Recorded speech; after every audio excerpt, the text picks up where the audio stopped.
ममता बहुत ही सीधी और प्यारी लड़की थी। वही सुनील एक मुस्तकिल मिजाज और आगे बढ़ने की सोच रखने वाला लड़का। सुनील बेटा, सुनील कहाँ है? अरे जरा एक गिलास पानी तो दे दो। हाँ माँ, अभी आया। क्या माँ, पानी तेरे सर के पास ही तो रखा है, क्या हो गया है? तबीयत खराब है क्या? अरे नहीं नहीं, वो उठने का मन ही नहीं कर रहा था तो देखा ही नहीं। वैसे क्या कर रहा है? यहाँ बैठ ना मेरे पास। माँ पढ़ रहा था। वो क्या है ना, नौकरी में तो वक्त नहीं मिलता, अब ऑफिस से घर आकर ही तो वक्त मिलता है। अच्छा अच्छा ठीक है, पढ़ ले जाके। सुनील पढ़ लिख कर और आगे बढ़ना चाहता था, लेकिन माँ की तबीयत खराब देखकर सोचता है कि शादी ही कर ले। कब तक माँ का ख्याल वो अकेले रख पाएगा। तो एक दिन माँ, ये ममता है, मैंने इससे शादी कर ली है। तुम्हारी तबीयत भी ठीक नहीं रहती तो मैंने सोचा शादी कर लेता हूँ। घर संभालने वाली और तुम्हें संभालने वाली कोई आ जाएगी तो अच्छा रहेगा। अचानक से सामने बहू देखकर हैरान रह जाती है। बेटे, ये क्या बात होती है? ना बैंड, ना बाजा, ना जहेज, ना शगन, ऐसे कैसे बहू आ गई? माँ तू तो जानती है मैं नौकरी के साथ पढ़ाई कर रहा हूँ, तो कहाँ से इतना पैसा बचा पाता कि धूमधाम से शादी करता। वैसे भी माँ, लोग तो आकर खाकर निकल जाएंगे, इसलिए बस ऐसे ही। माँ जी, मैं आपका ख्याल रखूंगी। वैसे भी ये आगे की पढ़ाई कर रहे हैं, अच्छा कुछ कर गए तो सबके दिन फिर से अच्छे आ जाएंगे।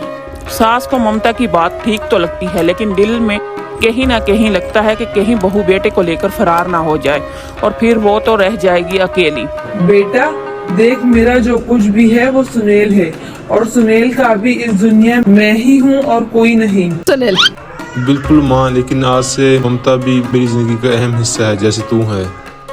सास को बहुत बुरा लगता है, लेकिन इसकी सल्तनत में कोई और हिस्सेदार कैसे हो सकता? कैसे कोई और इसके 30 साल के बेटे की जिंदगी में अचानक से आकर बराबर का हिस्सेदार बन सकता है?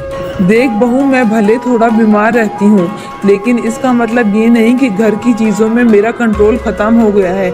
मैं आज भी इस घर की रानी हूँ, समझी?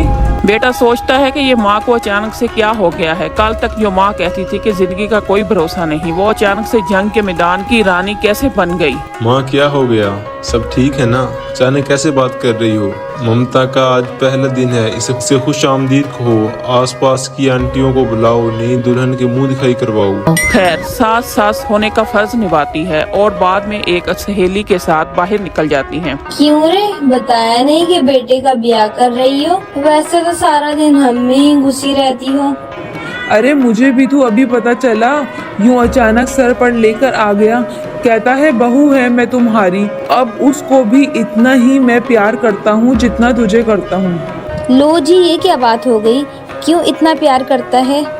अरे माँ का प्यार तो ज्यादा होता है।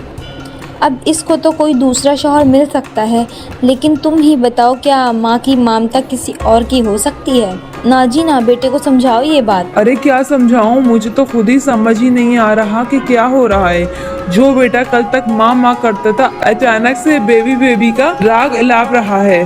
देखा, इसकी बीवी ना खूबसूरत और जवान है, हुस्न के आगे तो एक से एक टिके। तो तेरा बेटा किस खेत की मूली है? इसको भी समझ में आ जाता है कि बीवी की खूबसूरती के आगे माँ का प्यार किसी काम का नहीं। उधर बीवी जी माँ जी, सहेलियों को छोड़ने गई थी, अभी तक आई ही नहीं। हम देख आए क्या?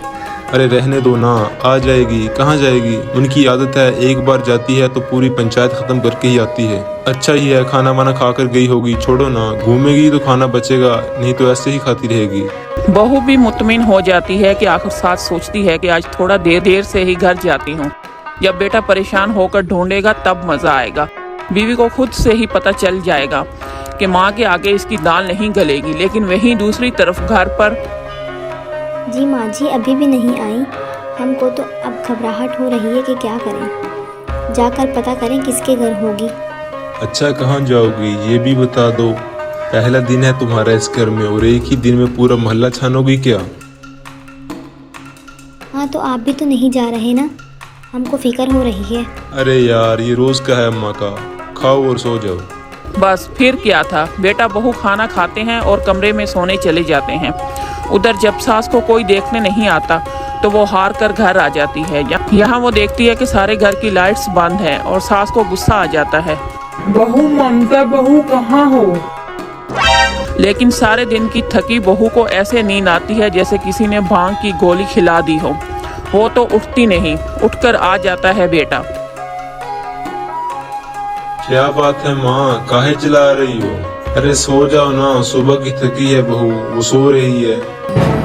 माँ को गुस्सा आ जाता है। फिलहाल तो सो जाती है, लेकिन मन में ढेर सारा जहर बहू के लिए भरा होता है। सुबह बहू चाय बना रही होती है कि सास धीरे से गैस तेज कर देती है, जिसकी वजह से चाय का बर्तन जल जाता है।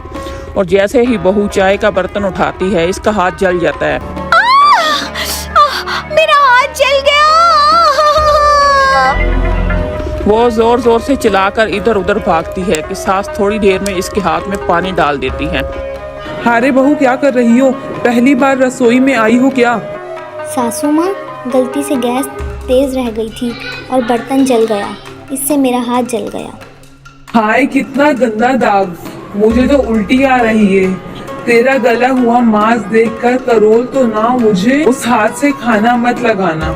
बहू भी खुद का हाथ देखती है तो इसे भी रोना आ जाता है। कुछ दिनों बाद सास की सहेली आती है। बहू चाय बनाकर लाती है। इसके जाने के बाद सहेली कहती है, बहू का हुस्न ऐसा है कि कोई भी दीवाना हो जाए। वैसे तेरे बेटे का क्या हाल है? अरे वैसा ही है, बहू के पीछे लट्टू। क्या करूं, कुछ समझ में नहीं आ रहा। मैंने तो बहू के चेहरे पर दिवाली की पटाखे की चकरी फेंक दी, इसका पूरा चेहरा जल गया। अब देखो, ना रही खूबसूरती और ना ही अब मेरा बेटा इसे पूछता है। अरे अब तो वो उसे छोड़कर दूसरी भी देखने को भूल गया। बहू सारी बात सुन रही होती है। आंटी, एक बात बताइए, क्या भरोसा है कि दूसरी सही आए और आपके हिसाब से रहे? देखिए आंटी, मेरे सासू माँ को गलत बात सिखाने की जरूरत नहीं है। हमारा खानदान साथ में खुशी रह रहा है। देख बहू, मेरे सहेली की बेइज्जती ना कर, वो ही अच्छा रहेगा तेरे लिए, समझी? बहू नहीं मानती है कि वो बार बार इनकी सहेली को घर से निकल जाने को कहती है। तभी सास की सहेली पास के चूल्हे से लकड़ी लाकर बहू के चेहरे पर लगा देती है। बहू जोर जोर से रोने लगती है। अरे ये क्या कर दिया? मैंने क्या किया? ये तो तूने किया। तू ही नहीं चाहती थी कि बहू बेटी के साथ रहे। भला मैं क्यों करूँगी? मैं तो चली, निपटो अब। बहू रो रही होती है, दर्द से चिल्ला रही होती है, लेकिन सास इसे डॉक्टर के पास नहीं ले जाती। तभी इसका शौहर आता है। क्या हुआ ममता, ये दाग कैसे लगा? तुम कैसे जली? ममता कुछ नहीं कहती, बस दर्द से करा रही होती है। शौहर माँ की तरफ देखता है। हो ना हो माँ, ये पक्का आपका काम है। आप ही ममता से जला करती थी ना। देखना माँ, अब पुलिस आएगी, केस बनेगा, लेकिन पहले मैं ममता को अस्पताल लेके जा रहा हूँ। सभी अस्पताल जाते हैं, जहाँ डॉक्टर ममता की सास से कहते हैं,